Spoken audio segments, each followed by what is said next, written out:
Hello everyone, welcome back to my channel aspirant Sudan. So आज की जो video है ये आपको पता ही है, बीएड का एग्ज़ाम जो है कल से एसपीयू का स्टार्ट होने वाला है और आने वाले टाइम पे जो है एचपीयू का भी बीएड का एग्ज़ाम जो है वो आने वाला है।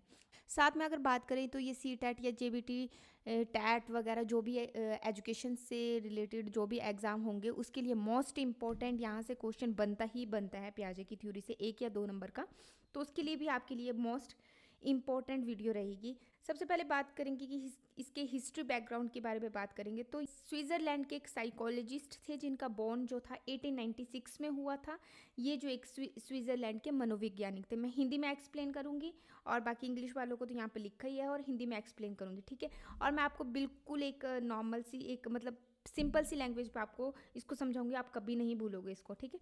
तो पियाजे का मानना था कि जैसे जैसे बच्चों की बायोलॉजिकल मैचुरेशन होती है वैसे वैसे वस्तुओं में जो है वो अपने उन चीज़ों के बारे में जो है अपने दिमाग में कंसेप्ट बनाना स्टार्ट कर देते हैं। अकॉर्डिंग जो बच्चे हैं वो सक्रिय ज्ञान निर्माता थे और उन्हें नन्हे वैज्ञानिक भी उन्होंने, नन्हे साइंटिस्ट भी उन्होंने उन्हें कहा है। क्योंकि बच्चे क्या करते हैं, बच्चे और जो हमारे बड़े होते हैं, जो हमारे एडल्ट होते हैं, उन्होंने कहा कि वो दोनों की थिंकिंग जो होती है वो उसकी दोनों की टाइप बराबर होती है, बस फ़र्क होता है तो क्वांटिटी में उनकी फ़र्क होता है, बाकी उनकी जो भी थिंकिंग पावर होती है वो सेम होती है, ठीक है। और अगर बात करें तो पियाजे की थ्योरी की आलोचना हुई थी क्योंकि इन्होंने जो है इस पर एक्सपेरिमेंट जो किया था, जैसे बाकियों ने, जिसमें किसी ने पिजन पर किया था, किसी ने कैट डॉग पर किया था। तो जो पियाजे थी इन्होंने अपने बच्चों पर ही, 3 बच्चे थे उनके, उन पर जो है ये अपनी जो थ्योरी का एक्सपेरिमेंट था उन अपने बच्चों पर किया था। तो काफ़ी ज़्यादा आलोचना भी उनकी जो थी हुई थी। सबसे पहले बात कर देते हैं कि हमारे पियाजे के जो की कंसेप्ट थे, क्या क्या की कंसेप्ट रहे थे पियाजे के।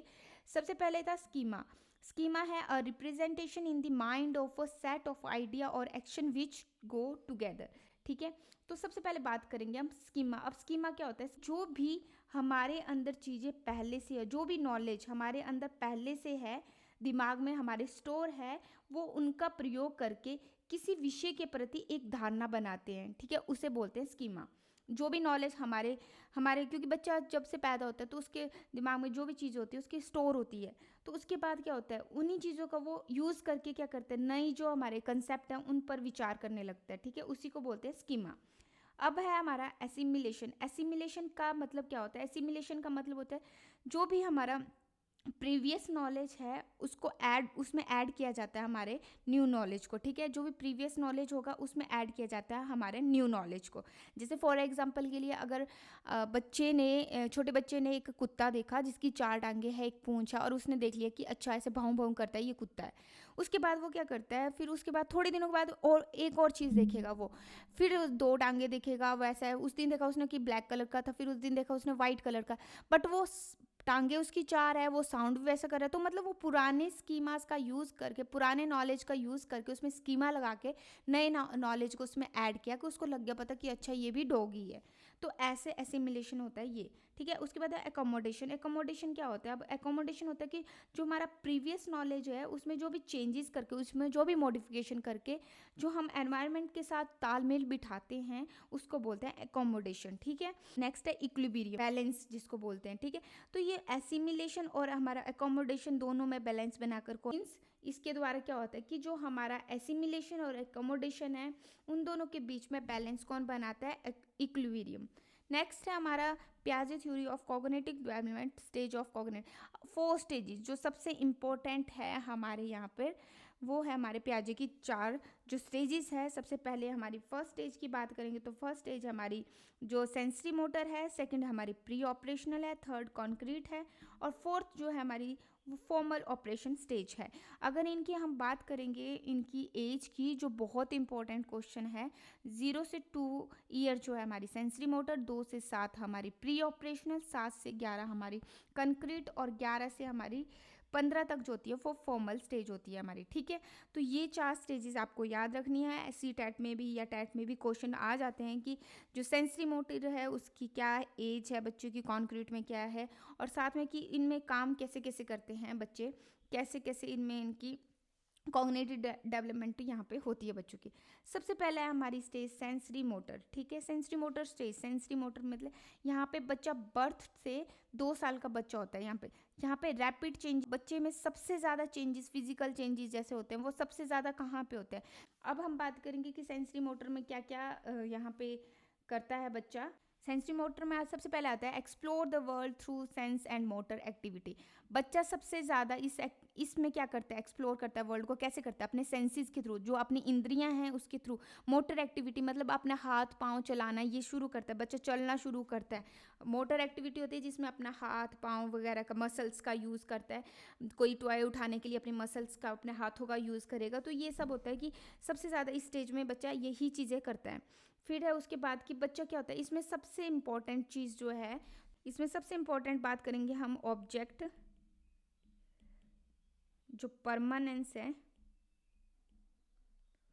ऑब्जेक्ट परमानेंस भी इसी स्टेज में देखने को मिलता है और ये बहुत इंपॉर्टेंट है। सीटेट में भी क्वेश्चन बनता है कि ऑब्जेक्ट परमानेंस किस स्टेज में आती है, तो सेंसरी मोटर में ये स्टेज आती है हमारी। इसमें ऑब्जेक्ट परमानेंस, वस्तु स्थायित्व का गुण आ जाता है बच्चे में। मतलब क्या, अब छोटे बच्चे होते हैं, पहले छोटे, बिल्कुल छोटा बच्चा होता है तो उसको हम जैसे 5-6 मंथ का बच्चा होता है तो हम क्या करते हैं, उसको उसके सामने कोई चीज़ लेके जाते हैं, अगर उसको वो चाहिए होगा और छुपा देते हैं, हम बोलते हैं कौवा ले गया, कौवा ले गया, तो बच्चा क्या सोचता है कि हाँ सच में ये चीज़ जो है गायब हो गई है, ठीक है। तो वो बच्चा ऐसे होता है। पर बच्चा जब थोड़ा बड़ा लगता होना है, ठीक है, 1 साल का होने लगता है, फिर उसको लगता है कि नहीं, अगर हम जैसे गाड़ी की चाबी छुपा देते हैं तो वो क्या करता है, क्या हरकत करने लगता है, हम बोलते कौवा ले गया, बट वो नहीं, इधर उधर ढूंढने लगेगा।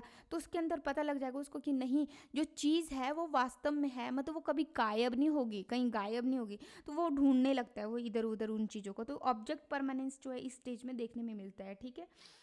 नेक्स्ट है हमारा कि pre operational stage. Pre operational stage की बात करेंगे तो प्री ऑपरेशनल स्टेज में बच्चा, प्री ऑपरेशनल का मतलब हुआ पूर्व क्रिया से पहले, ठीक है।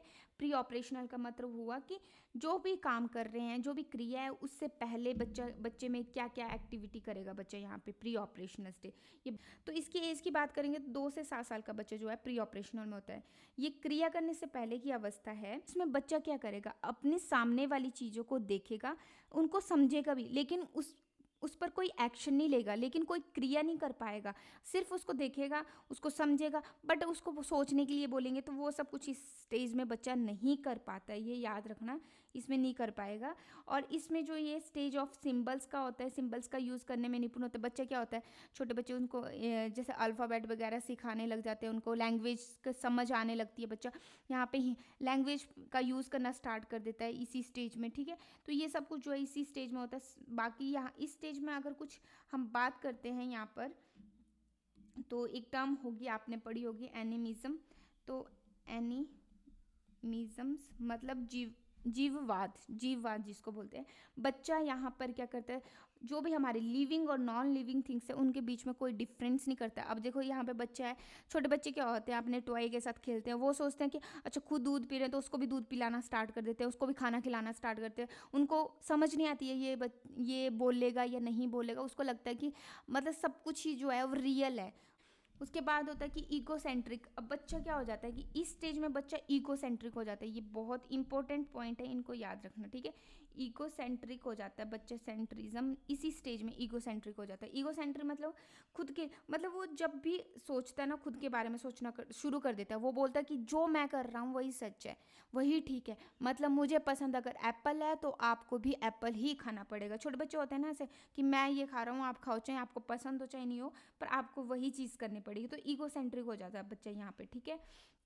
दूसरा हम बात करेंगे यहाँ पे गोल डायरेक्टिव बिहेवियर शो करने लगता है बच्चा की। गोल डायरेक्टिव मतलब उसको, अगर छोटा बच्चा होगा यहाँ पे मान लो एक टॉय रखा होगा और वो यहाँ पे होगा, तो वो क्रॉल करता करता उस गोल तक, उसका गोल होगा उस टॉय को लेना, तो वो वहाँ तक वो जो है गोल डायरेक्टिव बिहेवियर स्टार्ट कर देता है इस स्टेज में बच्चा, जो हमारे प्री ऑपरेशनल स्टेज है। साथ में यहाँ पे इरिवर्सिबिलिटी जो हमारी है, इरिवर्सिबिलिटी की स्टेज भी यही है हमारी कि देखो बच्चे को 5 + 3 = 8, ये तो बच्चे को पता होगा कि 5 3 को मिला के जो है 8 बनेगा। बट बच्चे को 3 + 5 दोगे आपको तो वो कंफ्यूज हो जाएगा इस चीज़ में, ठीक है। अब बच्चे छोटे बच्चे होते हैं, वो क्या करते हैं, छोटे छोटे बच्चे होते हैं, उनको स्कूल जाना होता है, वो स्कूल जाने के लिए बड़ा रोते हैं, मतलब वो स्कूल नहीं जाना चाहते, उनको पसंद नहीं होता है स्कूल जाना। बट जब वो स्कूल से वापस आने लगते हैं ना, तो बड़ी खुशी खुशी वो आने लगते हैं, क्योंकि उनको नहीं पता है डिस्टेंस कैसा है। उनको लगता है कि जब वो घर से जा रहे होते हैं, उनको लगता है कि हाय इतनी दूर है ये वो सो, तो बड़ा कुछ सोचने लगते हैं, और वहाँ से आते हैं तो बड़ी खुशी खुशी आते हैं। तो मतलब यही चीज़ है कि इरिवर्सिबिलिटी बच्चों में इस स्टेज में देखने को मिलती है। साथ में बात करेंगे यहाँ पे हम, जो भी हमारे क्लासिफिकेशन है बच्चा नहीं कर पाता है, जैसे शेप्स की या जो भी हमारे डिस्टेंस की है, हमारी हाइट वगैरह। बच्चों को अगर 2 गिलास दिए होंगे दूध के, ठीक है, 2 गिलास दिए हैं दूध के, मान लो एक का वॉल्यूम ज़्यादा और एक का कम है, पर वो लंबा है, तो बच्चा क्या सोचेगा कि ये बड़ा गिलास है हाइट में, ठीक है, और ये छोटा है तो इसमें दूध ज़्यादा आएगा। तो बच्चा वो ऐसा कंफ्यूज रहता है इस स्टेज में। बाकी आपने ये सब कुछ पढ़ लिया होगा। और फिर उसके बाद वाली स्टेज है, आती है हमारी concrete stage, concrete operational stage. इस स्टेज में बच्चा क्या करता है, अब हम उसके बारे में डिस्कस करेंगे। तो ये जो स्टेज है हमारी, ये 7 से 11 जो साल का बच्चा होता है वो इसी स्टेज में लाई करता है, हमारी कंक्रीट स्टेज में। कंक्रीट जैसे नाम से ही क्लियर हो रहा है, कंक्रीट मतलब मूर्त, जो चीज़ें सामने रखी है बच्चा उसके बारे में सोचना उस स्टार्ट कर देता है। जो भी है यहाँ पे सामने, उसके सामने चीज़ें होंगी उनके बारे में सोचेगा, सोचेगा विचार करेगा, ठीक है। इस अवस्था में बच्चा सामने रखी हुई चीज़ों को देखकर ही कुछ कर सकता है। जो चीज़ सामने है उसके बारे में ही वो कुछ करेगा, और उन पर चिंतन भी करना शुरू, मतलब कोई चीज़ है मान लो सामने रखे, तो उसके बारे में सोचने भी लग जाएगा वो बच्चा। वहाँ पे नहीं सोच रहा था, वहाँ पे वो सिर्फ चीज़ों को देख रहा था और समझ रहा था कि ओके ये चीज़ है, बट फिर क्या कर रहा है बच्चा, उन पर विचार चिंतन सोचना भी स्टार्ट कर देते हैं। अब यहाँ पर क्या होगा, जो जो हमारी यहाँ पे कंक्रीट सॉरी प्री ऑपरेशनल में हुई थी उसका अपोजिट करना स्टार्ट कर देगा। यहाँ पे इरिवर्सिबिलिटी थी, अब बच्चे यहाँ पे इरिवर्सिबिलिटी के बारे में समझने स्टार्ट कर देता है। उसमें एनिमिज्म नहीं रहता, बच्चों को पता लगता है कि ये लिविंग थिंग्स है, नॉन लिविंग थिंग्स है। ईगोसेंट्रिक नहीं रहता, बच्चा दूसरों के बारे में भी सोचना शुरू कर देता है। तो ये सारी क्लासिफिकेशन कर लेता है शेप साइज की।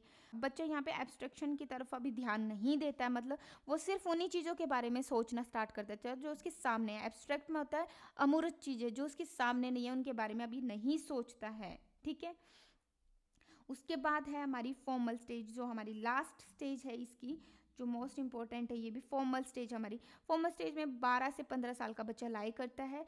इस स्टेज में थिंकिंग बिकम मोर फ्लेक्सिबल। अब बच्चा क्या होता है, बच्चा नई नई चीज़ें सोचना स्टार्ट कर देता है, उसकी इतनी डेवलपमेंट हो गई होती है बच्चे के अंदर कि वो चीज़ों को समझने लगता है, उनके बारे में सोचना स्टार्ट कर देता है। और यहाँ पे बच्चा एब्स्ट्रैक्ट थिंकिंग करना कर देता है। जैसे पहले हमने बात की थी कि बच्चा क्या करता है, वहाँ पे बच्चा एब्स्ट्रैक्ट थिंकिंग नहीं कर पाता था, उन्हीं चीज़ों के बारे में सोचता था जो उसके सामने थी, कंक्रीट थी। अब बच्चे में एब्स्ट्रैक्शन की क्षमता है वो इस स्टेज में बच्चे में आ जाती है। वो चीज़ों को, जो चीज़ें उसके सामने भी नहीं है उनके बारे में भी सोचने लग जाता है। ये चीज़ें यहाँ पे थिंकिंग बिकम मोर सिम्बॉलिक। अब सिम्बॉलिक चीज़ों को ज़्यादा उसकी थिंकिंग बढ़ जाती है, लॉजिकल चीज़ों के ऊपर ध्यान देने लग जाता है, रीजनिंग उसकी, ऑर्गेनाइजेशन, इंफॉर्मेशन वगैरह जो है, ये सब कुछ जो है यहाँ पे फॉर्मल स्टेज में बच्चे की जो है क्रियाएं शुरू हो जाती है, ठीक है। सो यहाँ पे कुछ क्रिटिसिज्म भी है देखने को मिलते हैं, क्योंकि देखो मैंने आपको पहले बताया था कि जो पियाजे की थ्योरी थी उसको उसकी बहुत ज़्यादा आलोचना हुई थी, क्योंकि उन्होंने अपने बच्चों पर जो एक्सपेरिमेंट किया था, और जैसे यहाँ पे his clinical method lagged sufficient scientific control पर ही उसकी जो था। साथ में बात करेंगे कि बहुत ज़्यादा मतलब ये जो स्टेजेस थी इसकी बहुत मतलब लंबे समय तक चलने वाली स्टेजेस थी, मतलब इसीलिए थोड़ा इसमें भी हमें जो है क्रिटिसिज्म देखने को मिला। बाकी यहाँ पे नॉट क्लियरली एक्सप्लेन, प्याजे जो था उसको डिस्क्राइब तो कर ली थी उसने स्टेज के बारे में, बट उतने अच्छे से उसको एक्सप्लेन नहीं कर पाया था, क्लियर नहीं कर पाया था उस चीज़ को, ठीक है। तो ये बहुत ज़्यादा इंपॉर्टेंट थ्योरम थी हमारी। बाकी अगर आपको कुछ भी और टॉपिक आपके जो आप चाहते हो कि क्विक रिवीजन करवाए तो आप बता सकते हो। बाकी आज की वीडियो में इतना ही। Thank you guys.